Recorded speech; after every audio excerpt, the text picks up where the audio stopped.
Got it. Got him. There's a bite. Yeah. Not a bad fish. We'll take that fish all day long. Oh man, I'm telling you what, folks. Look at that beautiful Bartlett Lake bass. That's a beautiful fish. Let's get her back in the water real quick.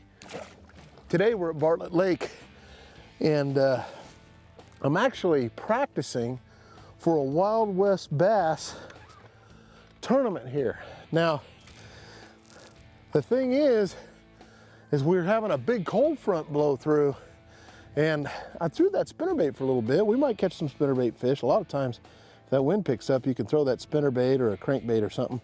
But we're here in the spring, March. Well, it's early spring, and I mean the water's cold too. But you can't beat a Texas rig. I've talked about it before. I'm telling you, between jigs and Texas rigs, I'll probably flip back and forth. We're looking for big bass, you know. The kicker is with this kind of tournament going on, there's gonna be like 100 boats on this little tiny lake, and it's at 50% capacity, I think, so they were saying. And you can see how low this lake is right now. So the key for me is to be able to find fish that try to get into some areas, and I know the boats are gonna be stacked, but I'm gonna have to figure out what it's gonna take to catch some of these bigger fish. Now, we may have to drop shot some of these fish, but we know one thing. These fish are gonna start moving shallow because it's becoming early spring. And anywhere from that, you know, I would say 10 to 0 foot, maybe 15 to 0 foot. See if we can catch some bigger fish on these rocks. Not a whole lot of structure through here. You're basically fishing, you know, a blank bank basically. But we came right here to this point and it's really rocky. What better to throw in there than a crawdad? That's what we're doing here. Crazy Legs Chigger Craw. I love this little bait, especially for Bartlett, with a little bead on it, little 1/4 ounce weight. And I've got that little rubber bobber stop there by my knot so I can get the bead and the weight not to crunch down on the knot constantly. And then I'm throwing an owner 3/0 hook, and you can see what we got here. 17-pound test line, heavy action taipan rod. I'm telling you, we're gonna go for the gold. I'm gonna try different techniques though. This is practice today. We need to figure out how we're gonna catch these bigger fish. You know, you don't win tournaments on 6 pounds unless it's really bad. And Bartlett has always been known for these tight weights, bringing them in. So you're with me today for a practice, and I'll tell you, we just got out here. I've just fished a little stretch of bank, threw that spinnerbait a little bit, and I said, man, this is crawdaddy looking, and you gotta know when to switch over. And this is when I figured it's a good time to switch over, even though we have a little breeze, and see if I can pull down a wormfish or jigfish or something. So we're gonna try a bunch of different baits today. It's not gonna be one bait all day, I don't believe. So I wanna try some different techniques just to see what it's gonna take. I think it'll take somewhere around 14 pounds, 13, 14 pounds as usual on this lake. It might take more. Some of these guys know this lake a lot better than I do for sure. But you know, we know how to catch these fish, and so we know what the fish should be doing. So that's what we're gonna fish today. I'm on the main lake right here. We're over here by the dam area, and I'm just gonna start kind of working my way around. I'm not gonna sit here on this spot. I caught a fish here. You know, a lot of times when I'm in a tournament, if I get bit, you try to shake them off if I'm practicing. But we're doing it for the show. I'll catch one here, one there, and we'll try to catch them on some different areas for sure. Might be the same bait, might not be.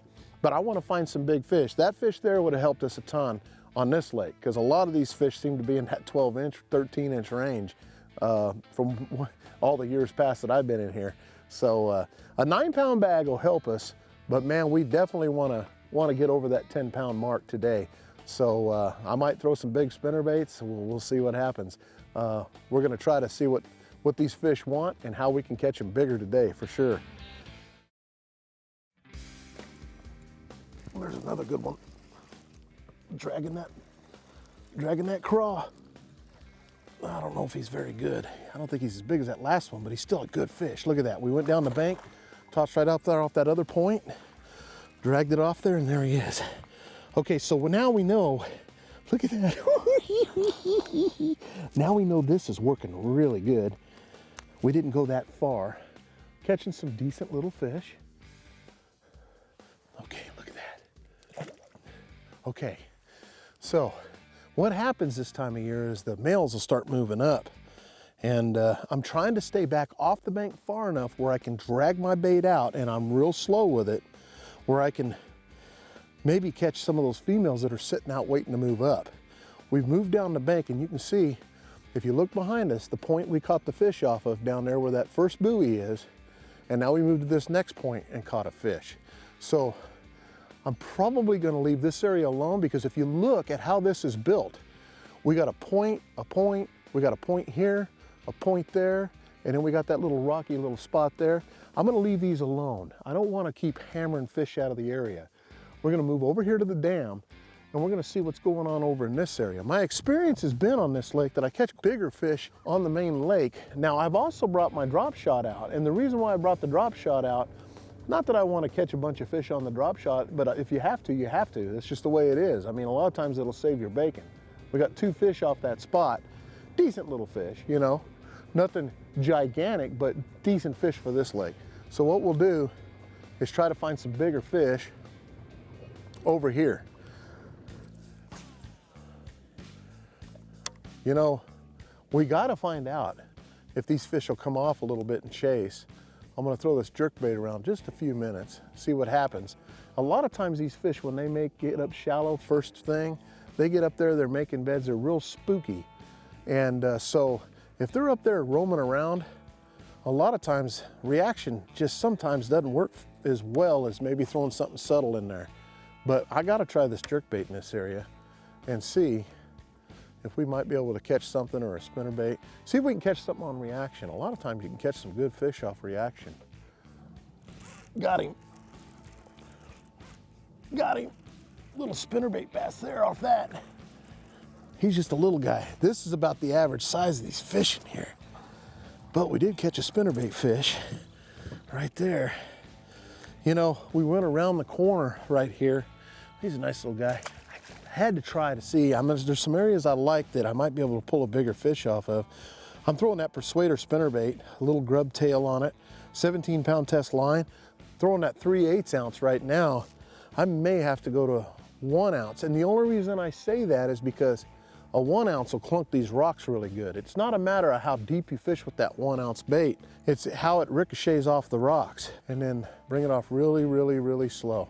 You know, a lot of practice for a tournament, it's not a bad thing if you go to an area and don't catch fish. It's a process of elimination. So you need to eliminate just as much as finding the good water. You got to eliminate the water you probably don't want to go to during the tournament, because you don't want to waste any time. You're on a time limit to catch your fish, and you don't want to be wasting time in an area that's no good. So it's really important to, during practice, hit everything, you know, that you can hit, and get yourself a good little pattern going where you feel very comfortable about what you're going to do to get your limit the next day. Okay, last cast here. You know, we're working the dam area. I always like to at least try it. There's times I've had some good success here. But after what we've done with that little craw and what we've seen after catching that last spinnerbait fish, I think I kind of, you know, just that little bit that we did, I think I kind of got an idea of what we should be doing, and I think we're gonna go do that, which is hit more of the flat areas that's got the chunk rock on it. Down the lake, we're gonna go try that and pull out of this steep stuff. Steep stuff is great, like during summer, winter, and a lot of times they're chasing shad or something like that. But, you know, when you're thinking about fish wanting to spawn, you know, there's always a few fish. But, you know, we could fish this and probably catch some fish, but man, I'm really thinking that we need to go try some more high percentage areas. So that's what we're gonna do. Go back to what we started with this morning and work those few spots like that in other areas and see if we can get bit, try some different baits maybe in there, and see what we can't find. Sun's starting to prop out of these clouds. Well, we got a beautiful cloud cover for a while, and it was chilly, but we'll take a move right now. We're gonna go down the lake and see if we can find some more fish.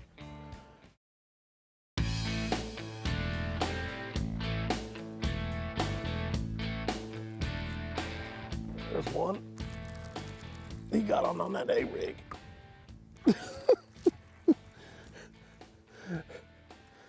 I don't think he's very big, but we did manage one on an A-rig here. Nah, he's a little guy. That's a little book bass. Come on in here, buddy. Not a very big fish, but we did manage to catch one on the old umbrella rig there. We came back into the river. I wanted to still try a little bit of reaction stuff, you know. Pull out the A-rig a little bit, see if they'll bite that. You know, I'm working my way from the point down into the pocket to see where these fish are lined up at. So usually during the spring, early spring, they'll use the walls here to move back into the flats back there. So I'm working my way down. We'll find out where they're really located, hopefully, when we get to the back, and we'll work our way out a little bit out here. Just see where they're at. A lot of times what they'll do is they'll be out here on the points during the winter, and then they'll migrate into the flats during the spring. Up, up, up. Got him. There we go. Out in the middle of this cut. That's a good fish. That's a jig fish, son. That's a jig fish. Come on. All right. That's not a bad Bartlett Lake fish right there. Let him go. Those are the kind we need to average, at least get those to stay up there. That right there. All right, so what we've done, I went to this jig. I was trying to figure out, are they on these sharp walls? But a lot of times, like we said, if they move up into the flats like this brush in here allows them some cover, and it comes way out here. Finding out the depth of water, I'm sitting in 13 foot. So I know the fish want to push. We just talked about that. They're wanting to push up shallow. So I thought, man, this would be a great spawning flat in here. So they're probably starting to move in here a little bit, which is a good sign. So we'll be hitting some of this stuff. This will be some stuff to look for throughout the rest of the lake. We also know that the flats with the chunky rock points that go out a little bit seem to be somewhat successful. But that was a nice fish. Those are the kind of quality fish we got to figure out how to catch. So far, what I'm seeing is, haven't done a whole lot on reaction, but the jig and that chicker craw right now seem to be for the better sized fish for me today.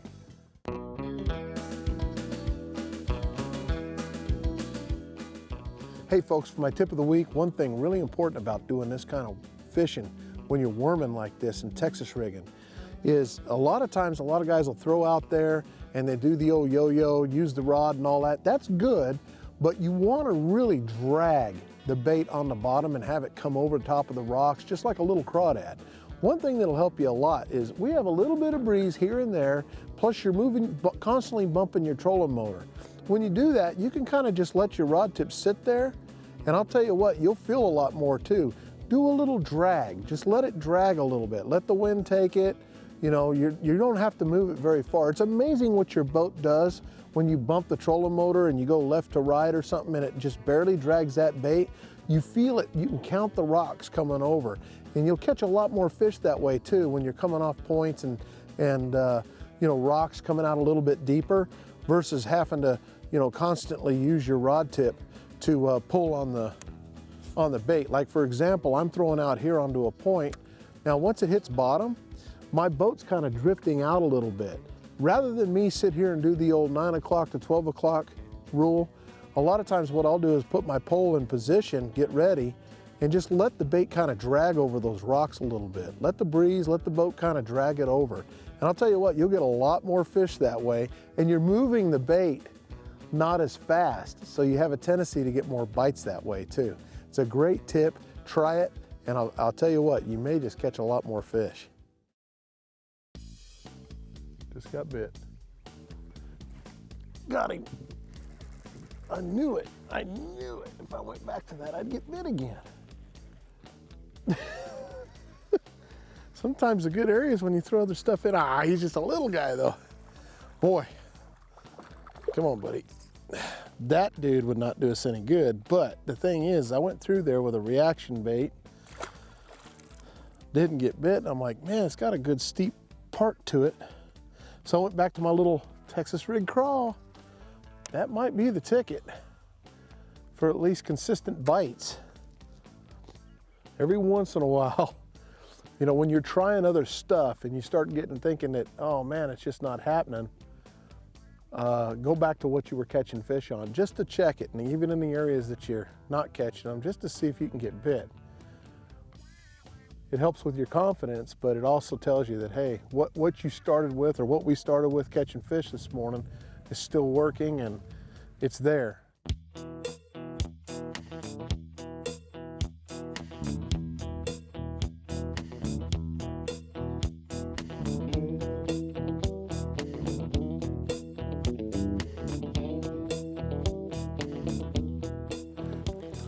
Got him. He got me in a rock or something. Get out of there. You got me in a rock. I know I got that line is frayed. Oh my goodness. Oh yeah. I felt them up and I'm like, wait a minute. He got me in a rock and put me in between two rocks down there, and I had to pull him out. You know, it started slowing down a little bit, but still, we came back out to the main lake. I just couldn't find a whole lot going on down in the other part of the lake, really. I mean, there was some fish there. We caught one good fish, probably 2 pounds on a jig, but yeah, he frayed me up pretty good. But the deal is it seems like what's gonna have to happen is I've got a game plan of kind of where we started this morning, and we'll probably go with that. So far, the bait of choice today has been this little Texas rig. Did catch a good one off the jig, so we've got the jig, the Texas rig, and the spinnerbait, depending on how things work out. With a lot of boat traffic, it could either shut the fish off, or with all the waves coming in and out, it might turn them on. We'll find out.